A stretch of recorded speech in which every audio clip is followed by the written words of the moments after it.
Welcome back to the Law Show. I'm Mike McLeod, and I'll be with you for this next segment of the show. The Law Show brought to you by the law firm Kerrigan, Estes, Rankin, McLeod, and Thompson. Proud to host the Law Show every week at this time on this station, and we hope that we provide helpful information about both consumer topics of interest, but also a little bit about our law practice and our specialty, which is representing people and families who've been affected by and seriously injured in accidents of all types. Our firm specializes in representing people who've been injured in automobile accidents, the subject of medical malpractice negligence, cases where people are injured on premises of other people's businesses, and dangerous products.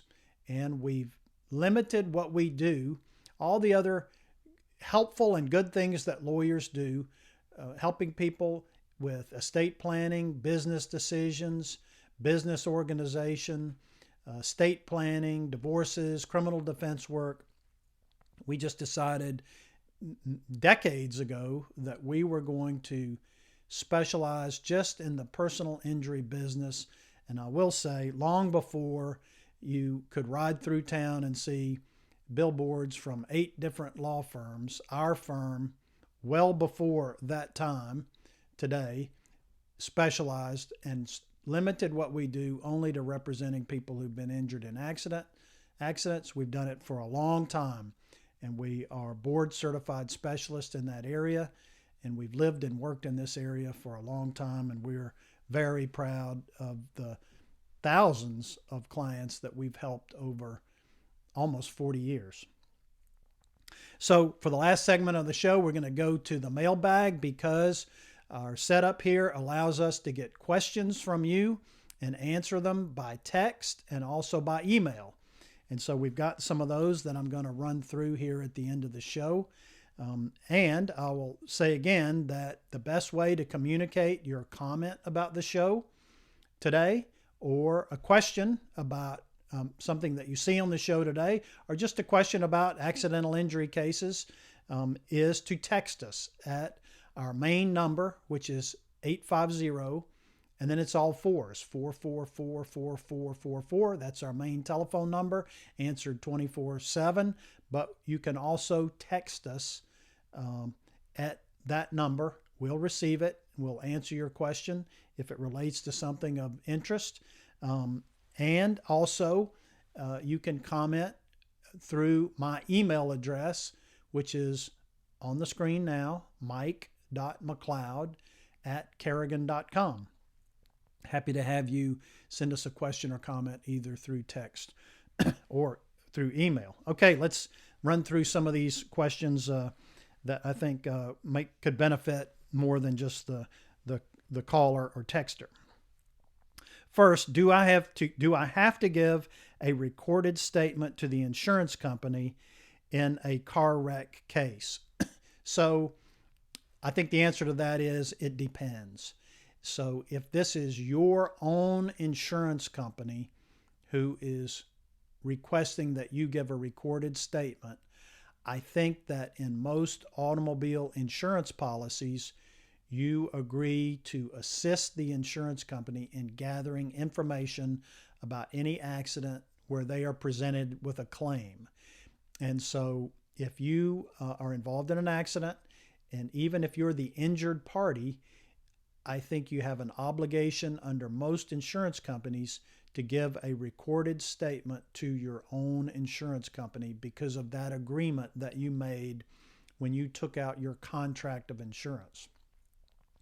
And so typically your insurance company might be interested in how the accident happened, if you were injured, and what your what your symptoms were. A lot of times they have a list of questions. It's kind of a boilerplate list of questions that the claims handler or this person who works for the insurance company will go through about whether or not you've been in an accident before, have you had symptoms or problems before, and kind of rummaging around your history to see if there's a potential, I think, defense to the case. So if it's your insurance company, you, in most cases, I think, have an obligation to give a sworn statement to your own insurance company.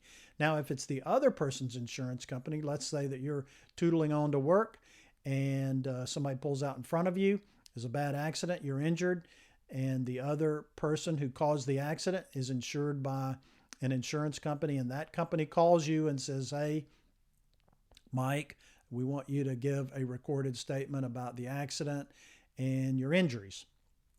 So I think that if you have no injuries, if you're not injured, if it's a question of property damage, your automobile was damaged and needs repair, I think that it's okay in those circumstances to give a statement to the other person's insurance company.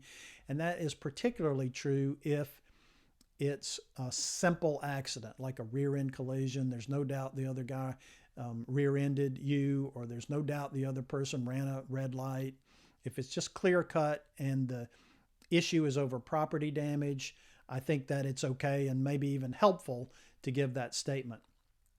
But if you or a member of your family or someone in your automobile was seriously injured in the accident, then I think that it's very common for the adverse insurance company to want to take your statement and to probe how the accident happened. How fast were you going? Did you have your seatbelt on? Why didn't you have your seatbelt on? If you have neck and back problems after the accident, you've treated at the emergency room or been referred to a physician for treatment of your neck and back pain after an accident, they'll want to ask, have you ever had any of these problems before? Have you been in an automobile accident before? I do think, as an aside, that these insurance companies share all this information with each other to potentially defend cases more effectively. But so you are not obligated to give a statement to the adverse insurance company. And so I think that if you're unsure about the seriousness of your injuries, if you're treating with medical providers for injuries from the accident, and certainly if you're considering hiring a lawyer to help you, to represent you in a case, I would decline giving a statement. And I would just simply say, and this is what we tell our clients, if the insurance company for the other driver calls you, just say, we're thinking about hiring a lawyer. I'm still treating. I'm not in position to give a statement right now, or I've just hired a lawyer. And so you'll have to talk to that person, that lawyer, him or her, about whether or not I will give a statement. So I would push back about giving a statement to the other person's insurance company. You don't have to do it. All right, let's see. This question is, will I have to go to court for my Florida auto accident case? Will I have to go to court? So the clear answer to that is no, you don't have to go to court. And I will say that if you're injured in an accident, let's use an automobile accident as an example.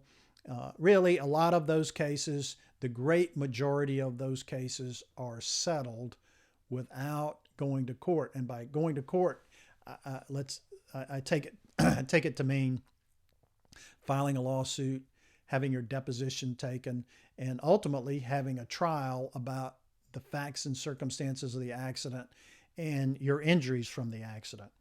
And so some cases go to trial. We think that it's important for lawyers who do this work and who specialize in accidental injury cases to try cases. That's the ultimate way to settle a claim.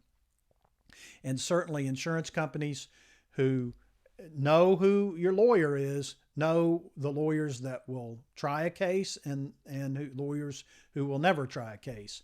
And it's the lawyers who have a history of trying cases to verdict and keeping those verdicts on appeal that get a better settlement for their clients. Because an insurance company who knows lawyer A is never going to try the case will not offer what the case is worth. So quick answer to that question, no, it doesn't mean you have to go to court. A lot of cases get settled before going to court, before filing a lawsuit.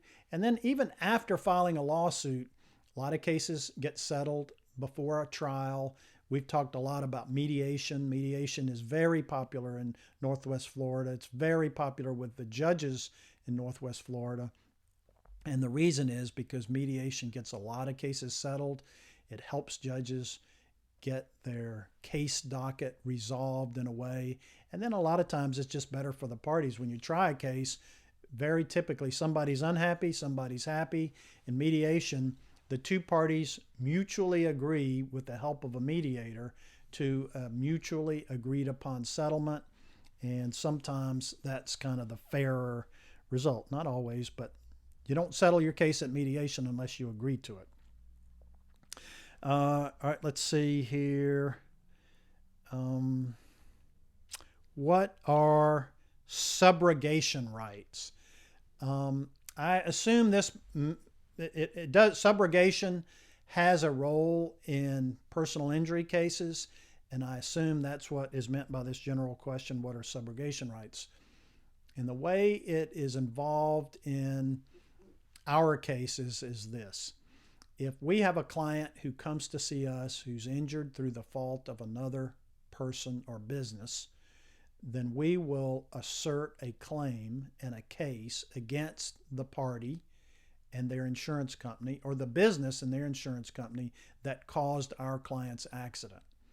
But as a result of the accident that caused an injury, typically the client's either health insurance company or Medicare or sometimes Medicaid will pay the medical bills that are incurred as a result of the accident. And so let's just use Blue Cross Blue Shield, for example. If we have a client who has $50,000 of medical bills paid by Blue Cross Blue Shield, then Blue Cross Blue Shield also has a claim against the at-fault person, an insurance company who caused the accident. And they have a legal right to recover that money that they had to put out to treat our client as a result of the negligence of another person.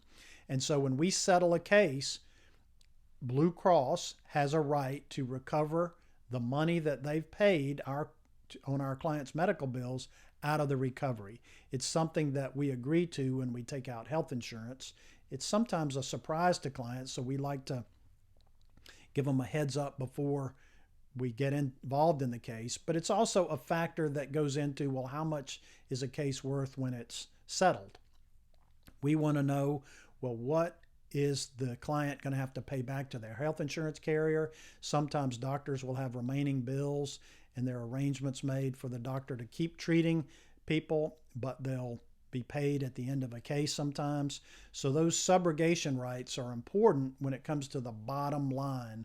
What is the client going to net at the end of the case? So it's something that we pay particularly close attention to. I've got some more questions here. I didn't get through all of them, and we're running out of time on the show, but we'll get to them next week for sure and add the new questions as well. I'm Mike McLeod. I'm here for All the Lawyers with Kerrigan, Estes, Rankin, McLeod, and Thompson, and we'll be back on the Law Show next week.